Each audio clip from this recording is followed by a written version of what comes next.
अरे भाई, मैं तो इस कड़कती धूप से बहुत ही परेशान हो चुका हूँ। देखो, आज सूरज कितना तेज है, जिसकी वजह से कितनी गर्मी आ रही है। हाँ भाई, तुम सही कह रहे हो। बहुत कड़कती धूप है और गर्मी भी बहुत है। मुझे तो बहुत प्यास लग रही है। भाई, अब मैं और आगे नहीं जा सकता। क्यों ना हम यहीं बैठकर कुछ देर के लिए आराम कर लें। अरे मित्र, चलते रहो, बस थोड़ा और आगे। क्या पता हमें आगे जाके कोई पानी का स्रोत मिल जाए, तो हम वहीं रुककर आराम कर लेंगे।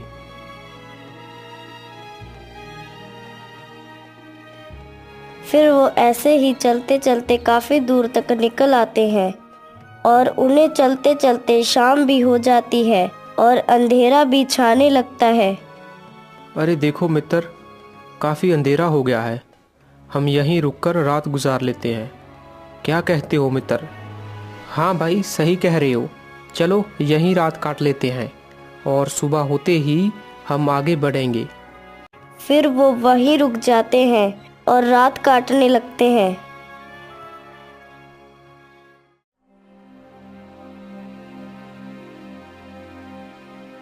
मित्र, ये जगह कितनी सुनसान है। यहाँ आसपास कोई नहीं दिख रहा। हाँ मित्र, मैंने सुना है यहाँ कई वर्ष पहले एक घना जंगल था और एक बहुत ही बड़ा राज्य था जिस पर एक राजा राज करता था। हाँ हाँ भाई, मैंने भी अपनी बूढ़ी दादी जी से यही बात सुनी थी। लखन मित्र, क्या ये बात सच है? हाँ मित्र, ये बात सच है। कहते हैं कि कई वर्ष पहले यहाँ पर राजा विक्रम सिंह राज करता था।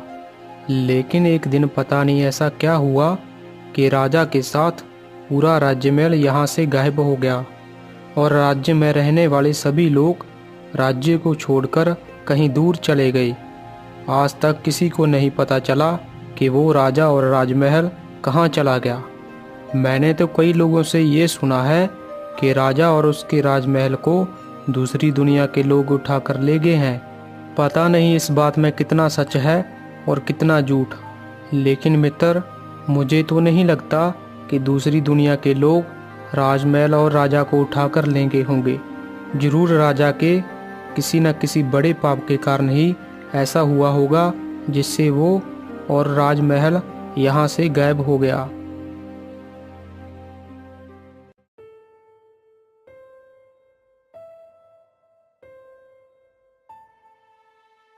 अरे भाई, उधर देखो, मुझे उधर कोई वस्तु चमकती हुई दिखाई दे रही है। चलो भाइयों, हम चलकर देखते हैं वो क्या है। हाँ हाँ भाई, मुझे भी दिख रहा है, कोई वस्तु चमक रही है। चलो चलकर देखते हैं। नहीं मित्र, रात काफ़ी हो चुकी है। हमें इतनी रात्रि में वहाँ नहीं जाना चाहिए। देखो, ये जगह भी कितनी सुनसान है। ये जगह हमारे लिए घातक साबित हो सकती है, इसलिए ये सही नहीं रहेगा। अब रात भी काफ़ी हो गई है। मित्र, हम आराम करते हैं। सुबह होते ही हम देख लेंगे वो क्या वस्तु है। मेरी मानो तो मित्र, अब हमें आराम कर लेना चाहिए, क्योंकि हम बहुत थक चुके हैं। अरे भाई, तुम क्यों डर रहे हो? हम तीन हैं, हमें क्या हो सकता है। चलो भाई, चलते हैं।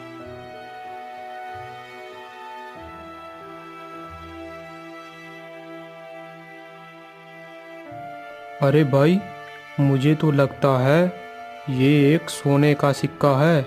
देखना जरा। हाँ मित्र, ये तो एक सोने का ही सिक्का है, लेकिन इसे यहाँ पर कौन छोड़कर जा सकता है? भाई, मुझे तो लगता है यहाँ आसपास बहुत सारा सोना छुपा कर रखा है। चलो भाई, हम इस कुएं के अंदर जाके देखते हैं। शायद इसी के अंदर बहुत सारा सोना छुपा कर रखा होगा। अरे मित्र, ये करना सही नहीं है। हम इस कुएं के अंदर नहीं जाएंगे। अगर मित्र ये सिक्का तुम दोनों को चाहिए तो तुम ले सकते हो, लेकिन अभी हम कहीं नहीं जाने वाले। ठीक है मित्र, ये सिक्का हमें दे दो। चलो अब मित्र, हम यहाँ से चलते हैं। फिर वो लखन उन दोनों मित्रों को वापस ले आता है और तीनों मित्र सो जाते हैं।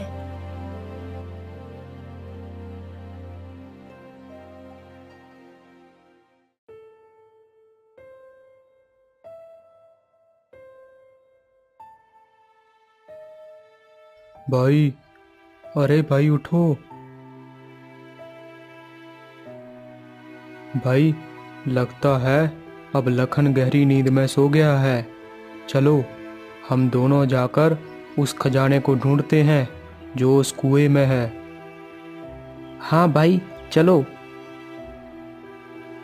फिर वो दोनों मित्र चुपचाप उस कुएं के पास चले जाते हैं।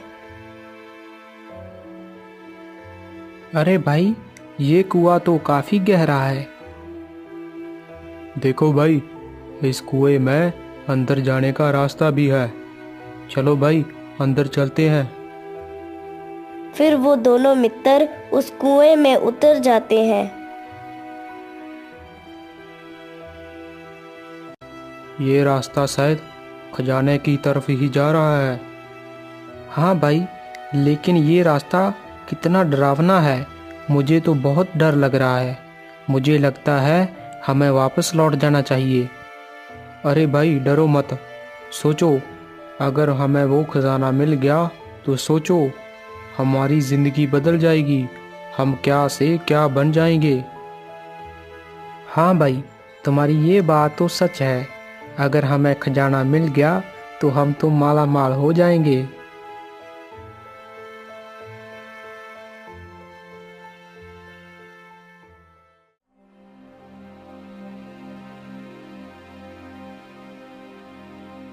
अरे मित्र, उधर देखो, वहां पे एक बंद दरवाजा है।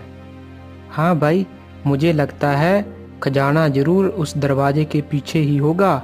चलो उस दरवाजे के पास चलते हैं।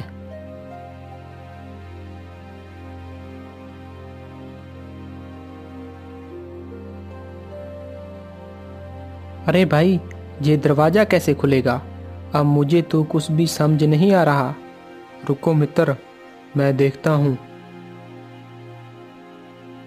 जैसे ही वो उस दरवाजे को अपना हाथ लगाता है तो वो दोनों वहां से उस दरवाजे के पीछे की विचित्र दुनिया में चले जाते हैं। अरे भाई, ये हम कौन सी दुनिया में आ गए? अरे तुम कौन हो? और तुम यहाँ क्या पृथ्वी लोक से आए हो? जी, हम पृथ्वी लोक से आए हैं। लेकिन आप कौन हैं और हम कहाँ पर हैं? हम इस राज्य के सैनिक हैं और तुम इस राजा की विचित्र दुनिया में आ गए हो। चलो हमारे साथ, हमारे राजा के पास। अरे मित्र, हमने तो बहुत बड़ी भूल कर दी। अगर हम लखन मित्र की बात मान लेते तो हम इस मुसीबत में ना फंसते। अब ना जाने हमारे साथ क्या होगा।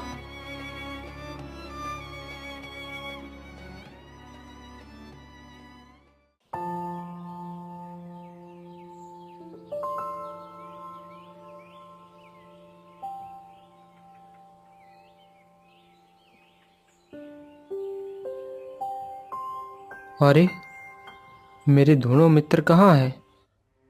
मित्र, अरे मित्र, अरे कहाँ चले गए वो दोनों? कहीं वो दोनों मित्र उस खजाने की खोज में उस कुएं के भीतर तो नहीं चले गए? मुझे उन्हें उस कुएं के भीतर देखना चाहिए। कहीं वो किसी मुसीबत में ना फंसे पड़े हों।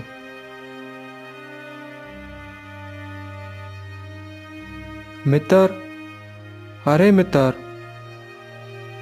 यहाँ पर एक रास्ता है। मुझे कुएं के अंदर जाना होगा। फिर लखन अपने मित्र की तलाश में कुएं के भीतर उतर जाता है। अरे, ये रास्ता तो काफी रहस्यमय लग रहा है, लेकिन मुझे मेरे मित्रों को ढूंढना ही होगा। ना जाने वो कहाँ हैं। फिर लखन चलते चलते उस दरवाजे के पास पहुंच जाता है जिस दरवाजे से वे दोनों मित्र गायब हुए थे। अरे, ये दरवाजा कैसा? मुझे लगता है इस दरवाजे के पीछे कोई ना कोई रहस्य है। मुझे इस दरवाजे के पीछे का रहस्य जानना ही होगा।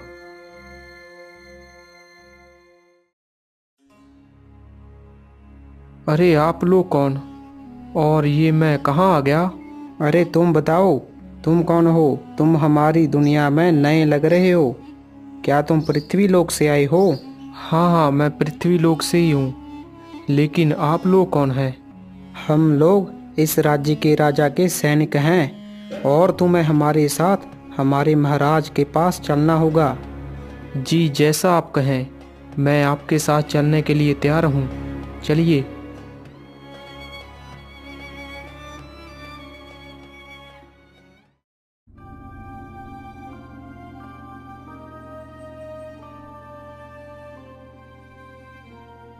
अरे, ये राजा का मुख एक वानर के जैसा क्यों? अरे कौन हो तुम और तुम यहाँ पर क्या कर रहे हो? महाराज, मैं एक यात्री हूँ। मैं और मेरे 2 मित्र यहाँ से गुजर रहे थे।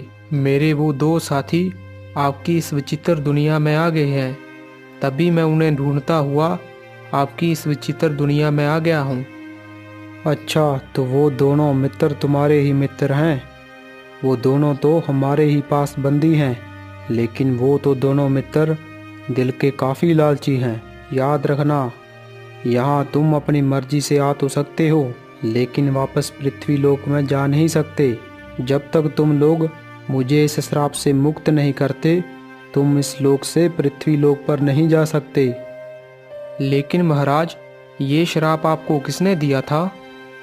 ये श्राप मुझे एक तपस्वी ने दिया था। ये बात तब की है जब मैं एक क्रूप और अति घमंड का राजा था।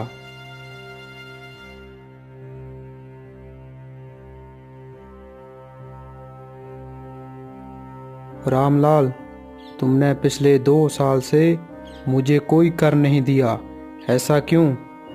परंतु महाराज, मैं आपको कर कहाँ से दे दूं? कृपया मेरे ऊपर रहम कीजिए महाराज। मेरे पास खाने के लिए कुछ भी नहीं है महाराज।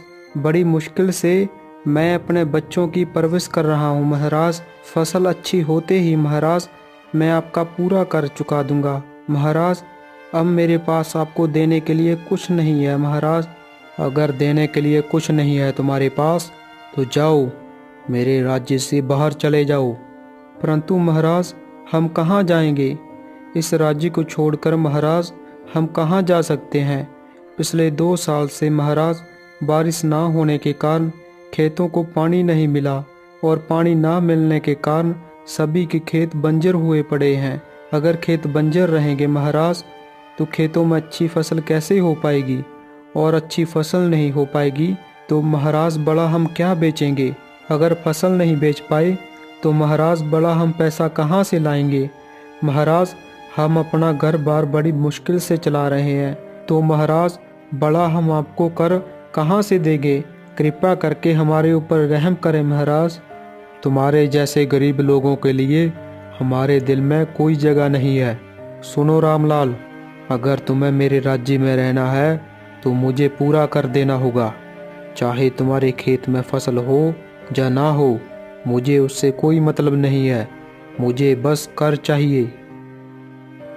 महाराज, मुझे क्षमा कीजिए, लेकिन महाराज ये सही नहीं है। आपको राज्य के लोगों के साथ ऐसा व्यवहार नहीं करना चाहिए। आपको राज्य के लोगों की मदद करनी चाहिए। ये आपका कर्तव्य है। आपको ऐसे उनसे कर नहीं वसूलना चाहिए। अगर महाराज आप इस तरह राज्य के लोगों के साथ ऐसा व्यवहार करेंगे तो न्याय के लिए हमारे पास कोई नहीं आएगा। मंत्री जी, अब तुम मुझे सिखाओगे कि राज्य कैसे चलता है। तुम्हें अपने काम से मतलब रखना चाहिए। मैं जो कर रहा हूँ वो सही है। जो भी मेरे राज्य में रहेगा उसको मुझे कर देना ही पड़ेगा। मैं अपने राज्य के सभी लोगों के साथ इसी तरह ही बुरा व्यवहार करता था।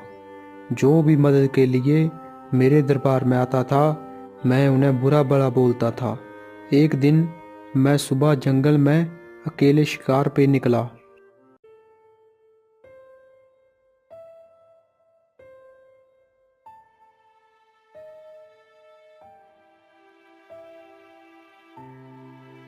तभी मैंने एक हिरन को देखा और मैंने बिना कुछ सोचे समझे उस हिरन पर अपना तीर छोड़ दिया और उस हिरन को काफ़ी घायल कर दिया।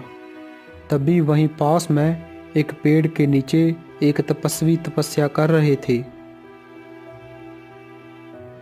अरे ये आवाज़ कैसी? मुझे पास जाकर देखना चाहिए, आखिर ये हो क्या रहा है। अरे ये तो एक हिरन है, परंतु इसे किसने घायल किया? कौन हो सकता है वो कठोर दिल इंसान जिसने इस मासूम जानवर को अपना शिकार बनाया है? इसे मैंने ही घायल किया है। लेकिन राजन, ये तो एक मासूम जानवर है, तुम्हें इसे नहीं मारना चाहिए था। तुमने इसे मारकर बहुत बड़ा पाप किया है। अच्छा, तो एक मामूली सा साधु इस राज्य के राजा विक्रम को ज्ञान देगा कि क्या सही है और क्या गलत।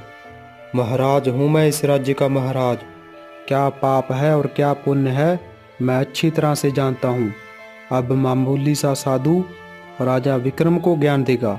चले जाओ साधु यहाँ से, नहीं तो तुम्हारा भी हाल इस हिरन की जैसा होगा। अरे राजा, तू तो बड़ा ही घमंडी है, अहंकारी है। इस मासूम जानवर की जान लेकर तुम्हें कोई भी अवश्य नहीं है। मैं अभी तुम्हें श्राप देता हूँ। जिस राज्य के राजा बनने पर तुम इतना अहंकार करते हो, वो राजमहल एक अलग परलोक में चला जाए। और तू जिस अपने मुख से इतने कठोर शब्द बोल रहा है, जा राजा, तेरा ये मुख वानर का हो जाए। अरे ये क्या हो गया मेरे साथ? साधु बाबा, मुझे क्षमा कर दीजिए, कृपया मुझे क्षमा कर दो। साधु बाबा, मुझसे बहुत बड़ी भूल हो चुकी है। मैंने अपने अहंकार में आकर इतना बड़ा पाप कर दिया है। मैंने ना जानते हुए आपको कठोर शब्दों से बुरा भला कहा। मैं अपने अहंकार के कारण बहुत ही क्रूप बन गया था। हे साधु महाराज, मुझे अपनी भूल का अभ्यास हो चुका है, कृपया मुझे माफ़ कर दें। कृपा करके मुझे इस वानर मुख से मुक्त कर दीजिए। अब मैं अपने जीते जी कोई भी पाप नहीं करूँगा और हर मददगार की मदद करूँगा।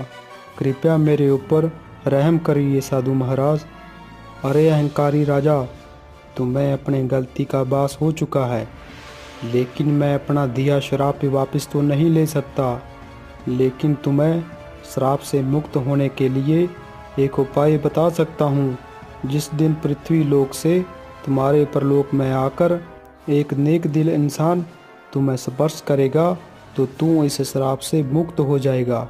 तू अपने वास्तविक रूप में आ जाएगा और तेरा राजमहल और तू वापस पृथ्वी पर लौट आएगा।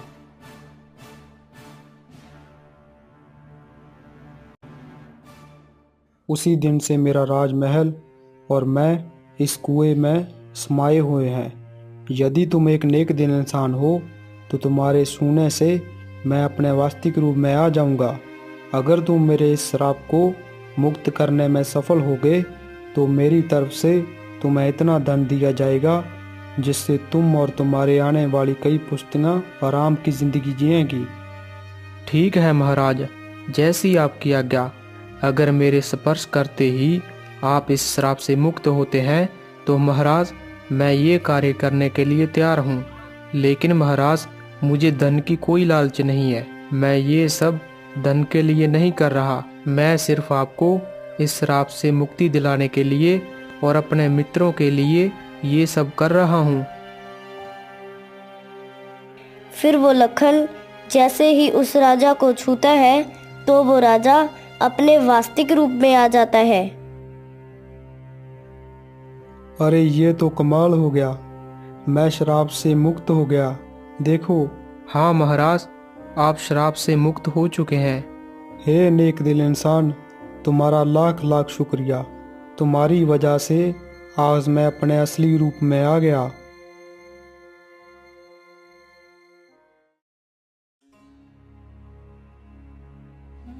फिर वो राजा और उसका पूरा राजमहल फिर से पृथ्वी लोक पर वापस आ जाता है। अब वो राजा अपने राज्य के सभी लोगों की मदद करने लगा।